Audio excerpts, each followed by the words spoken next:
Harut और Marut तो ऐसे फरिश्ते थे जिन्हें अल्लाह ताला ने आसमान से जमीन पर उतारा था। हारूत और मारूत के हवाले से दो तरह की रिवायत देखने को मिलती हैं। एक वो जो कुरान पाक और उलमा कराम व ताबीन के अकवाल में मौजूद है, और दूसरा हवाला इसका हमें बनी इसराइल यानी तौरात और इंजील के अंदर भी देखने को मिलता है। आज की इस वीडियो के अंदर मैं आप लोगों के साथ दोनों तरह की रिवायतों को इस वीडियो के अंदर पेश करूंगी। हजरत इदरीस के जमाने में एक दफा जमीन और आसमान के बीच पर्दों को हटा दिया गया, तो फरिश्तों ने जमीन पर आबाद इंसानों को देखकर ताज्जुब किया और अल्लाह ताला से फरमाने लगे कि ए अल्लाह पाक, हम तो गुनाहों के करीब भी नहीं जाते, लेकिन बनी आदम तो गुनाहों में ही मुब्तला है। अगर हम लोग जमीन पर होते तो हम लोग कभी भी गुनाह न करते। तो इस पर अल्लाह ताला ने फरमाया, इंसानों को गुस्सा और शहवत दी गई है जिसकी बिना पर वो जमीन पर इस तरह गुनाह करते हैं। अगर तुम लोगों को भी ये सेम चीजें दी जाए तो तुम लोग भी जमीन पर जाकर फसाद भी करोगे और गुनाह भी करोगे। लेकिन फरिश्तों ने कहा कि हम लोग जमीन पर जाकर ऐसा बिल्कुल भी नहीं करेंगे। लिहाजा फरिश्तों ने अपने फरिश्तों में से दो बेहतरीन और परहेजगार फरिश्तों को चुनकर जमीन पर भेज दिया।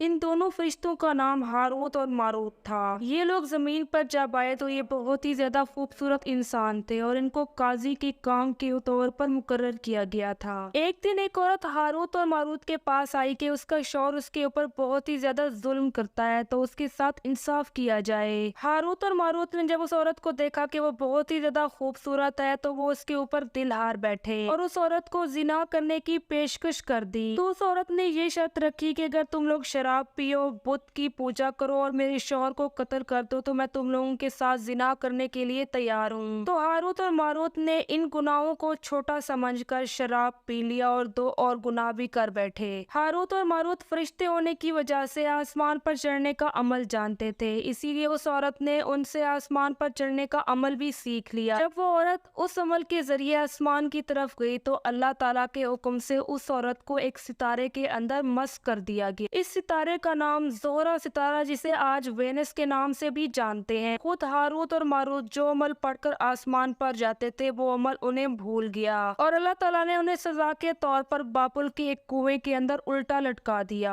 जहां वो ता कयामत इसी तरह ही उल्टे कैद रहेंगे। ये एक इसराइली रिवायत है जिसे इमाम इब्ने कसीर और फखरुद्दीन एक मनगढ़ंत कहानी कहते हैं। वहीं पर इमाम सयूदी जैसे उलमा इस रिवायत को मुस्तरद कर देते हैं। हारूत और मारूत के उस वाक़ये को एक और रिवायत में कसरत से बयान किया जाता है। इस रिवायत के मुताबिक कुर्रे अर्ज़ पर शहर बाबुल तहजीब व तमद्दुन का मरकज समझा जाता था। उस दौर में लोग बातिल खुदा की परस्तिश किया करते थे। ये लोग अपनी किस्मत को उन्हीं पर ही मुनस्सर समझते थे और ये लोग इल्म नजूम और इल्म फल्कियात के अंदर काफी हद तक माहिर भी थे। ये लोग न सिर्फ सितारों की पूजा करते थे बल्कि तंत्र मंत्र और जादू और इसके अलावा सिफली वगैरह को भी काफी अहमियत देते थे। ये लोग इल्म तलिस्म के अंदर इस कदर बढ़ गए कि इनके बड़े बड़े जादूगर वहाँ पर मौजूद इलाकों में फसाद भी फैलाते थे। आज भी उनकी तारीखी किताबों में उनके तंत्र मंत्र और इस तरह के इल्म नजूम का भी काफी जिक्र किया जाता है। हत्ता कि अगर कोई शख्स उस शहर के अंदर रहता था तो उसे भी जादूगर समझा जाता था। जब हजरत सुलेमान अलैहिस्सलाम की हुकूमत आई तो उन्होंने उन लोगों को इस शिरकी अमल से रोका और सख्ती से इस तरह के अमल के ऊपर पाबंदी लगा दी और उनकी सारी किताबों को उनसे लेकर एक जगह पर नस्ख कर दिया, यानी उनको दफना दिया। रिवायत में आता है कि उन्होंने इन किताबों को अपनी अजीम कुर्सी के नीचे ही दफना दिया था। लेकिन जब हजरत सुलेमान अलैहिस्सलाम की वफात हुई तो शैतान ने फिर से उन किताबों को वहां से निकाला और लोगों को कहा कि सुलेमान अलैहिस्सलाम कोई पैगंबर नहीं था। सुलेमान अलैहिस्सलाम के मोइज़ात वगैरह उन किताबों की वजह से थे और सिफली के अमल के जरिए ही वो इस कौम के ऊपर हुकूमत करता था। लिहाजा आपकी वफात के बाद वहाँ पर मौजूद लोग दोबारा से इस शर पसंद अमल में आ गए और फिर से ये शिरकी अमल दोहराना शुरू कर दिया। अल्लाह ताला ने हजरत सुलेमान अलैहिस्सलाम पर लगाए गए इल्जाम और तोहमत की नफी करते हुए फरमाया है, और उन्होंने उस चीज की पैरवी की जो शैतान सुलेमान के बादशाहत के वक्त पढ़ते थे, और सुलेमान ने कुफ्र नहीं किया लेकिन शैतानों ने कुफ्र किया